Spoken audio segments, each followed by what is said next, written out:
градоначалничката во заминување не го собираше ѓубрето во Скопје, во аеродром ве гледав на многу места како чистевте ѓубре, што и не е ваша работа практично, се знаат ингеренциите. 7 до 10 дена немаше испразнето контењер во аеродромот комунална хигиена. Повеќе од 3 недели во Лисиче, во индивидуалните домаќинства, немаше испразнето корпа. Катастрофална ситуација. Ја поднесов и кривична пријава до обвинителството и до Министерството за внатрешни работи, и веќе во вторникот мислам дека и понеделникот имаше веќе преземени конкретни активности. Мора да утврдиме одговорен. Одговорниот има име и презиме. Не смееме веќе да ги пикаме работите под тепих.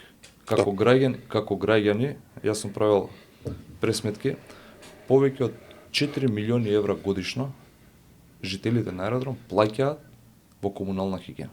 4 милиони евра Годишно. Е пресериозна сума. Да. Пари кои што не завршуваат во општина аеродром.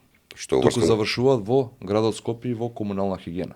Жителите на аеродром се честни, се редовни плаќачи, се исполнуваат својата обврска, а за разлика од институциите не им пружаат она за што плаќаат.